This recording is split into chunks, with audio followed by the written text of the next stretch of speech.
Hello everybody, Assalamu alaikum. My name is Kasser Abbas. In this video session, we will discuss and talk about on gRPC. What is gRPC and how to integrate with the Spring Boot microservice architecture. So gRPC is a high performance and open source remote procedure call framework developed by Google. It's helped to communicate between microservice architecture using HTTP2 protocols, buffers, and also it's very efficient and scalable for the data exchange. JRPC का जो architecture है उसके अंदर वहाँ पे different clients और servers भी हो सकते हैं. JRPC client send a request to JRPC server to get a response back, right. तो हम इसमें काफ़ी चीज़ें डिस्कस करेंगे, लेकिन अभी जो मैंने माइक्रो सर्विसेज का आर्किटेक्चर बनाया हुआ है इंटरनल कम्युनिकेशंस के अंदर, हमारे पास ये एक अकाउंट की सर्विस है. यहाँ पे हम एक अकाउंट नंबर पास करेंगे APIs में, उसकी बेस के ऊपर हमें रिस्पॉन्स चाहिए वापस. ठीक है, उस कस्टमर की इन्फॉर्मेशन होएगी और वो मैं ट्रांजैक्शंस के अंदर यहाँ पे मेरे पास JRPC का एक सर्वर बन जाएगा और यहाँ पे ट्रांजैक्शन सर्विस के अंदर मेरे पास JRPC का एक क्लाइंट होगा जो इसको रिक्वेस्ट करेगा और यहाँ से वो इन्फॉर्मेशन फैच होके हमारे पास ट्रांजैक्शन सर्विस में आएगी. ठीक है, तो ये तीनों सर्विसेज के डेटाबेस सेपरेट हैं. ऑलराइट, तो हमने कम्युनिकेशन जो है दरमियान में करवानी है. That is called unary directional जो हमारे पास कम्युनिकेशंस होती है, सिंगल रिक्वेस्ट जाएगी और उसका रिस्पांस वापस आएगा. सिंगल रिक्वेस्ट और सिंगल रिस्पांस, राइट. तो रिमोट प्रोसीजर के डिफरेंट काइंड ऑफ टाइप्स हैं जो हम इसको डिस्कस करेंगे, जैसे कि यूनरी RPC है, client send request and receive a single response. तो सेकंड हमारे पास सर्वर स्ट्रीमिंग है, client send a request and server send a multiples response. इसके अगेंस्ट हम मल्टीपल रिस्पॉन्स लेते हैं. क्लाइंट स्ट्रीमिंग है, मल्टीपल्स हम इसकी रिक्वेस्ट भेज सकते हैं और सिंगल हमारे पास रिस्पॉन्स होता है. लेट्स सपोज हम कोई लॉग्स वगैरह सेव करना चाह रहे हैं, इस तरह की चीज़. तो बाई डायरेक्शनल्स हमारे पास स्ट्रीमिंग्स होती है, ये एक 4 टाइप्स होती हैं टोटल. और इसमें जो हमारे पास जो है जो क्लाइंट है और जो सर्वर है, इसके दरमियान मल्टीपल्स मैसेज कम्युनिकेशंस हो सकती है. बाई डायरेक्शनल में रिक्वेस्ट जा रही है, रिस्पॉन्स वापस आ रहा है. तो इसके अंदर इंटरसेप्टर भी होते हैं, मिडलवेयर भी हम लगा सकते हैं अथेंटिकेशंस के लिए, लॉगिंग के लिए. ठीक है, तो हम इसको भी यूज़ कर सकते हैं. तो इसके बहुत ज़्यादा बेनिफिट्स हैं, इसकी बहुत बड़ी कंपनीज यूज़ करती हैं. इसको डेवलप किया था गूगल ने. ठीक है, तो गूगल एक जो RPC उसने डेवलप किया था, ये क्रॉस प्लेटफॉर्म ओपन सोर्स उसने बनाया था कि अगर जावा के अंदर आप जावा से पाइथन में कम्युनिकेशंस करनी है तो JRPCs के ज़रिए आप इजीली कर सकते हैं, राइट. तो ये एक बहुत एफिशिएंस है. ये इस तरह है जैसे जो इसके अंदर एक प्रोटोकॉल होती है प्रोटोबफ के नाम से. ये सेम एज इट इज़ जैसे पहले हमारे पास ट्रेडिशनल जेसन है और XML है, सेम एज इट इज़ ही काम करता है. ठीक है, लेकिन ये एक फास्ट जो है इसकी बाइनरी मैसेज जाता है डीकोड होके कंप्रेशन में और बाय डिफ़ॉल्ट HTTP2 को यूज़ करता है. HTTP2 जो है HTTP 1.1 से बेटर है और ये बहुत फास्ट है. और इसकी जो डिफ़ॉल्ट जो इसकी सिक्योरिटी है वो TLS इसकी बिल्ट इन डिफ़ॉल्ट इसका बना हुआ है. ठीक है, तो अभी मैं आपको दिखाता हूँ यहाँ पे जो इसकी यहाँ पे जो प्रोटो हम लिखते हैं. यहाँ पे प्रोटो एक itself as a natural like एक लैंग्वेज है जिसके अंदर हम अपनी सर्विसेज यहाँ पे लिखते हैं, जैसा कि हम कोई जावा के अंदर कोड लिखते हैं और वो ऑटोमेटिकली टारगेट क्लासेस बन जाती हैं. तो इस टाइप की एक सिंटैक्स लिखते हैं यहाँ पे. और सबसे पहले हम इंपोर्ट करेंगे कि कौन सी प्रोटो हमने यहाँ पे सिंटैक्स लिखना है उसके अगेंस्ट. तो प्रोटो 2 पहले थी, तो अब जो है प्रोटो 3 है. इसके अंदर काफ़ी नए फीचर्स हैं. फिर हम डिफ़ाइन करते हैं पैकेज ये एक नेम स्पेस होएगा. एक बाय द वे हम एक फ़ाइल बनाते होते हैं प्रोटो फोल्डर्स के अंदर, अकाउंट डॉट प्रोटो या लॉगिन डॉट प्रोटो. तो इस तरह की हम पहले फ़ाइल बनाएंगे, फिर उसके अंदर ES की बेस के ऊपर जब हम कंपाइल करेंगे तो जावा इसकी फ़ाइल्स बना देगा. वह भी हम आगे डेमो में देखेंगे. यहाँ पे हम एक ऑप्शन देते हैं कि जावा मल्टीपल्स फाइल्स. हाँ, ये जो हैं एक ये क्लास बन जाएगी, अकाउंट रिक्वेस्ट की अलग और अकाउंट रिस्पॉन्स की अलग क्लास बन जाएगी. तो इसका मतलब ये है. फिर हम जावा का पैकेज डिफ़ाइन करते हैं कि ये क्लासेस कहाँ पे जनरेट हों. ठीक है, JRPC के अंदर हों. और दूसरा जावा आउटर जो है ये एक ऑप्शनल्स है. अगर लेट्स सपोज ये मल्टीपल्स ऑल फाइल ट्रू नहीं होती तो ये एक सिंगल क्लास बनाता है जिसके अंदर सारी डिफरेंट क्लासेस ऐड कर देता है एक सिंगल फाइल के अंदर. तो इसके अंदर सबसे पहले हम एक सर्विस डिफ़ाइन करते हैं अकाउंट सर्विस उसका नाम है, और सर्विस एक हमारा रिजर्व्ड कीवर्ड है। अकाउंट सर्विस हम उसका नाम रखते हैं और उसके अंदर एक मेथड डिफाइन करते हैं। यहाँ पे एक मेथड होएगा गेट अकाउंट नंबर के नाम से, उसमें उसके अंदर एक अकाउंट्स की रिक्वेस्ट जाएगी और वापस हमारे पास अकाउंट्स का रिस्पॉन्स आएगा। तो अकाउंट की रिक्वेस्ट के अंदर यहाँ पे ये देखें, ये अकाउंट की रिक्वेस्ट इसमें जाएगी जिसके अंदर हम अकाउंट नंबर पास करेंगे, और जो 1 है ये हमारा एक यूनिक आइडेंटिफायर होता है और स्ट्रिंग इसकी टाइप होएगी। तो वापस हमें रिस्पॉन्स में क्या आएगा, जो अकाउंट्स की सर्विस, ये एक ट्रांजैक्शन की सर्विस कॉल करेगा और अकाउंट्स की सर्विस से हमें ये रिस्पॉन्स आएगा, राइट। अकाउंट के रिस्पॉन्स में हमें आएगा first name, last name, email, phone number, account number itself, address, identification, जो भी इंफॉर्मेशन वहाँ से रिट्राइव होएगी वो हमें यहाँ पे पास होएगी। तो 1 2 3 4 जो एंड में हमारे पास नंबर्स हैं, ये हमारे यूनिक आइडेंटिफायर्स होते हैं, ठीक है। तो डिफरेंट टाइप्स ऑफ ये जो आरपीसी की कॉल्स होती हैं जो हम डिस्कस कर सकते हैं। देखिए ये यहाँ पे यूनरी आरपीसी है, एक मैसेज सेंड करेंगे तो एक ही रिस्पॉन्स वापस आएगा। अभी जो हमने कॉन्फ़िगरेशन की हुई है उसकी बेस के ऊपर हमने करनी है, हमारा यूनरी आरपीसी होएगा, हमने रिक्वेस्ट करनी है, वापस हमें रिस्पॉन्स भी आएगा।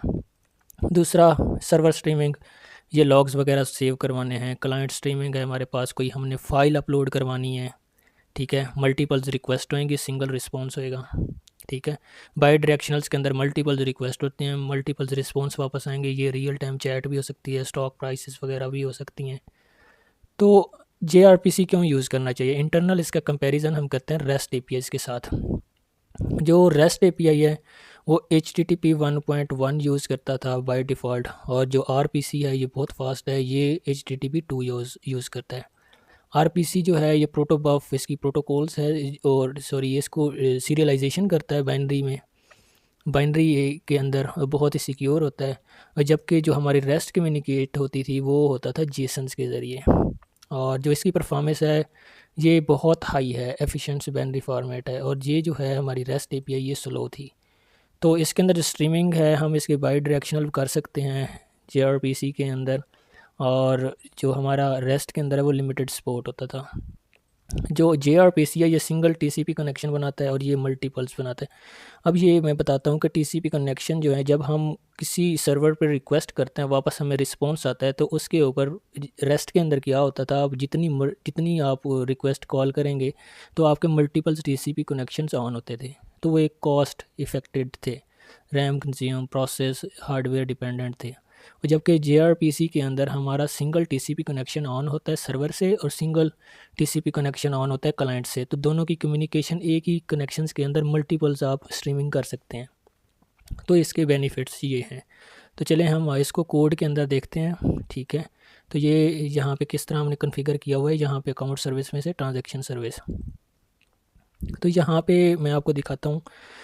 तो हमारी ये है सर्विस, अकाउंट की सर्विस है, ठीक है। तो आपने ऐड कैसे करना है, सबसे पहले आपने स्प्रिंग बूट का जो प्रोजेक्ट आपने बनाना है, स्टार्ट, और यहाँ पे आपने डिपेंडेंसी जो है इसकी लेटेस्ट अभी रिलीज़ हुई है, ठीक है, एक्सपेरिमेंटल्स के लिए। यहाँ पे आप वेब, अगर आपने टॉमकैट यूज़ करना है तो फिर इसकी कॉन्फ़िगरेशन अलग है, वो मैं आपको बता देता हूँ। अदरवाइज़ अगर ये आप यूज़ नहीं करते, सिर्फ आप JRPC यूज़ करते हैं, तो इसका डिफ़ॉल्ट सर्वर जो कॉन्फ़िगर है वो 90 कॉन्फ़िगर हुआ है, ये 9090 पोर्ट के ऊपर ऑन होगा, ठीक है। अगर आप वेब ऐड कर देते हैं तो इसके अंदर अब ये टॉमकैट यूज़ करेगा डिफ़ॉल्ट, ठीक है। JRPC की ये डिपेंडेंसी है जो आपने क्लाइंट्स में भी यूज़ करनी होगी, और जहाँ सर्वर उसे कहते हैं जहाँ से आपने रिस्पॉन्स लेना है, ठीक है, और वहाँ पे भी आपने ये डिपेंडेंसी यूज़ करनी होगी। तो अभी हम चलते हैं अकाउंट्स में। अकाउंट्स के अंदर जो डिपेंडेंसी यूज़ करनी है आपने, अगर आपने टॉमकैट ऐड कर दी है तो फिर आपको ये वाली डिपेंडेंसी लाजमी ऐड करनी पड़ेगी, ठीक है, ये वाली। अदरवाइज़ आपका JRPC नहीं चलेगा, क्योंकि वहाँ पे वो सपोर्ट नहीं कर रहा। जो स्प्रिंग इनिशियलाइजर्स के अंदर से हमने जो क्रिएट किया, तो ये आपको मैनुअल ऐड करनी पड़ेगी ये वाली डिपेंडेंसी, ठीक है। और उसके बाद आपने ऐड करनी है, ये देखें, ये यहाँ पे हमारे पास प्रोटो हैं। इस प्रोटो के अंदर आप देख लें यहाँ पे वही चीज़ें जो मैंने वहाँ पे डिस्कस की हैं, तो वो यहाँ पे आपने ऐड करनी होंगी, ठीक है। ये देखें, ये रिस्पॉन्स वगैरह, ये मैसेज रिक्वेस्ट में क्या होगा, मैसेज रिस्पॉन्स में क्या होगा। तो फिर आपने करना यूँ है कि अकाउंट सर्विस के अंदर आपने ये कॉन्फ़िगरेशन लाजमी लगानी है, ठीक है। ये इसलिए हम यूज़ कर रहे हैं, जो बाय डिफ़ॉल्ट टॉमकैट जो है HTTP 1 यूज़ करता है, तो हम इसको HTTP 2 के ऊपर कस्टम्स कॉन्फ़िगरेशंस करके उसको ऐड कर रहे हैं कि इसको फोर्सफुली के HTTP यूज़ करो, ठीक है। HTTP 2 के बगैर gRPC नहीं चलता।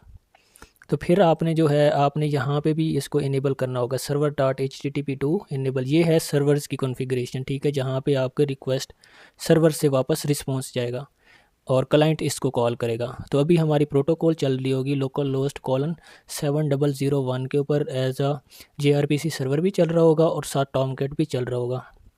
यहाँ पे क्लाइंट्स में आते हैं, ठीक है। ये कैसे बनती हैं ये क्लास आपकी पहले नहीं बनेगी, ठीक है। ये बाद में आपको जनरेट करनी पड़ेगी। सबसे पहले आपने इसका करना है क्लीन पैकेज, ठीक है। पैकेज जब आप इसकी ये बिल्ड बनाएंगे, ऑटोमेटिकली ये क्लास जनरेट होएगी आपके पास। यहाँ पे जनरेटेड सोर्स के अंदर प्रोटोबफ के नाम से आपने ऐड करना होगा। फिर उसके बाद अगर ये आपकी डायरेक्टरी मार्क नहीं हो रही तो आपने करना ये है, इसके ऊपर करना है क्लिक, ठीक है। और यहाँ पे आपके पास है मार्क डायरेक्टरी, ये देखें यहाँ पे आपने इसको क्लिक कर देना है। अभी मेरे पास अनमार्क्ड है, शोर है क्योंकि मैंने मार्क्ड किया हुआ है, तो फिर ये आपकी हाईलाइटेड हो जाएगी, ठीक है। यहाँ पे एक क्लास वो जनरेट कर देगा जो वहाँ पे हमने क्रिएट किया, तो वो क्लासेस आपने देखा होगा। यहाँ पे अकाउंट रिक्वेस्ट की क्लास बन गई है और अकाउंट रिस्पॉन्स की क्लास बन गई है, ये सारे वेरिएबल डिफाइन हो गए हैं। तो आपको जावा की मैनुअल नहीं लिखनी पड़ेगी, प्रोटो जो है इट्सेल्फ खुद ब खुद उसको जनरेट कर देंगे। ये क्लासेस तब जनरेट होंगी जब आपने इसको क्लीन पैकेज करना है या कंपाइल करना है, ठीक है। उसके बाद फिर आपने यहाँ पे क्लाइंट्स लिखना होगा कि आप रिस्पॉन्स में क्या देना चाह रहे हैं। तो ये क्लास आपने लिखनी है और उसको एक्सटेंड कर लेना है। जो आपने क्लास बनाई हुई है वो यहाँ पे शो हो रही थी जो, ठीक है। ये जो जनरेट हुई है gRPC के फोल्डर्स के अंदर ये क्लासेस जनरेट हुई हैं, वो उसको आपने यहाँ पे यूज़ करना है। जैसे ही एक्सटेंड करेंगे आपने एक मेथड ओवरराइड कर लेना है। उस मेथड्स के अंदर ये एक मैंने रिपोजिटरीज जो है उसको कॉल किया है। उस रिपोजिटरीज में से फाइंड अकाउंट नंबर मैंने एक मेथड बनाया हुआ है, ठीक है। ये देखें अकाउंट नंबर का एक मेथड बन गया। और फिर हम चलते हैं वापस। अच्छा, यहाँ पे अकाउंट नंबर फेच होएगा। अगर ये अकाउंट नंबर एग्जिस्ट नहीं करता तो फिर हमें जो रिस्पॉन्स ऑब्जर्वर, ये यहाँ पे रिस्पॉन्स आएगा और यहाँ पे रिक्वेस्ट आएगा। ये रिक्वेस्ट है और ये वापस रिस्पॉन्स हम भेज रहे हैं स्ट्रीम्स के ज़रिए, ठीक है। तो अदरवाइज़ वो यहाँ पे रन टाइम एक्सेप्शन हैंडल कर देगा कि अकाउंट नॉट फाउंड। अदरवाइज़ आपने जो अकाउंट आपने फाइंड किया है, जो यहाँ पे रिज़ल्ट आ गया है, तो फिर आपने इस जो है मैंने बिल्डर पैटर्न लिखा हुआ है उसके अंदर उसको ऐड कर देगा, ठीक है। फर्स्ट नेम ये ऑब्जेक्ट बन रहा है, इस ऑब्जेक्ट को एज इट इज़ मैंने ऑन नेक्स्ट के ऊपर इसको वापस भेज दिया और यहाँ से कंप्लीट मार्क कर दिया, ठीक है। तो ये मेरे पास रिस्पांस वापस चला गया। ये हमारी अकाउंट्स की सर्विस यहाँ पे बन चुकी है, ठीक है। अब हम देखते हैं ये हमारा सर्वर जो है ये रिस्पांस देगा। अब हम देखते हैं यहाँ पे ट्रांजैक्शन सर्विस क्या करेगा, वो हमारा रिस्पांस एज इट इज़ इसको यूज़ करेगा। तो सेम एज इट इज़ जो प्रोटो आपने वहाँ पे डिफ़ाइन की थी, सेम प्रोटो आपने यहाँ पे भी यूज़ करनी है। जैसे पॉम के अंदर कॉन्फ़िगरेशन आपने वहाँ पे की हुई होगी और सेम एज इट इज़ आपने क्लाइंट्स में ही करनी होगी, ठीक है। तो हम अकाउंट प्रोटोस के अंदर जब आते हैं तो यहाँ पे भी आपने वो जो है इनेबल करने की ज़रूरत नहीं है, ठीक है, क्योंकि ये हमारा क्लाइंट्स है और जो हमारा सर्वर होता है उसको हम HTTP 2 जो है फोर्सफुली करते हैं। बाकी यहाँ पे आपको कॉन्फ़िगरेशन करने की ज़रूरत नहीं है। सेम एज़ इट इज़ आपने क्लास बनानी है ये क्लाइंट्स की। उस क्लाइंट्स के अंदर मैं कहता हूँ कि मेरा जो सर्वर है gRPC का वो लोकल होस्ट 701 पे रन हो रहा है और यहाँ पे एक आप एक चैनल बनाओ और उस चैनल्स को मैंने एक न्यू स्टब्स के अंदर रजिस्टर कर दिया है, ठीक है। और ये स्टब जो है मैं अब इसको यूज़ कर सकता हूँ। इस स्टब्स को मैं एक जो है अब इस स्टब्स के अंदर मेरे पास एक रिस्पॉन्स है। gRPC सर्विस के अंदर से मैंने एक मेथड कॉल करवाया गेट अकाउंट नंबर, जो रिक्वेस्ट यहाँ पे पास होएगी, ठीक है। और उसकी बेस के ऊपर मेरे पास ये अकाउंट नंबर फैच होकर मेरे पास वापस आएगा। अब ये एक सर्विस है, इस क्लाइंट्स को हमने यूज़ किया हुआ है, ठीक है। यहाँ पे मैंने जो ट्रांजैक्शन की ये एक बिज़नेस लॉजिक जो है मैं बता देता हूँ। यहाँ पे ये कंट्रोलर है, कंट्रोलर में से सेंड मनी का ये हमारे पास रिक्वेस्ट गई, ठीक है। सेंड मनी के मेथड में यहाँ पे मैंने सर्विस कॉल करवाई और यहाँ से ये जो है gRPC जब क्लाइंट इसको मैंने कॉल किया और उसने एज इट इज़ ये रिस्पॉन्स मुझे दे दिया। अब ये रहा है कि यहाँ से अकाउंट सर्विस अलग रन हो रही है और ट्रांजैक्शन सर्विस अलग रन हो रही है, ठीक है, अभी हम इसको देखते हैं कि ये कैसे काम करता है। ठीक है, अब ये मेरे पास है सेंड मनी की रिक्वेस्ट। ठीक है, और यहाँ पे मैंने ये अकाउंट नंबर पास किया और ये अकाउंट नंबर मेरा डेटाबेस में एग्जिस्ट करता है। अगर हम जाते हैं यहाँ पे कस्टमर्स के अंदर, तो यहाँ पे मैं सर्च करता हूँ। ओके, यहाँ से क्वेरी भी रन कर सकते हैं, लेकिन मैं इसको यूज़ करूँगा। ये मेरे पास कस्टमर है। ठीक है, ये कस्टमर अब एग्जिस्ट करता है कि नहीं करता। अब ये ट्रांजैक्शन से मैं लेके आऊँगा अकाउंट सर्विस से। ठीक है, ये देखें, ये मेरे पास रिस्पॉन्स आ गया, ये अकाउंट सर्विस से आ रहा है। अच्छा, यहाँ पे रिक्वेस्ट आई, फिर ये गई यहाँ पे अकाउंट सर्विस से, अकाउंट सर्विस से वहाँ से JRPC कॉल होके वापस मेरे पास रिस्पॉन्स आ गया। ठीक है, इसके लॉग्स करते हैं हम क्लियर, और बकायदा हम एक और चीज़ देख लेते हैं। यहाँ पे जावा, यहाँ पे ये हमारी प्रोटोकॉल्स आ गए 702 सॉरी पोर्ट, यहाँ पे मैंने कॉल किया। ठीक है, और ये ट्रांजैक्शन से मेरे पास एक ट्रांजैक्शन क्रिएट हुई और डायरेक्ट हमारे पास यहाँ पे ये यहाँ से फैच हुई है और यहाँ पे मैसेज हमें वापस रिटर्न हुआ है। ओके, बाकी ये जो कोड है ये मैंने पुश कर दिया है। ठीक है, ये मैं पुश कर देता हूँ, तो आप जो है रिपोजिटरी में से वहाँ से ले लेना। ठीक है, थैंक यू सो मच। अगर आपको कोई क्वेश्चन है तो कमेंट सेक्शन में आप मुझसे पूछ सकते हैं।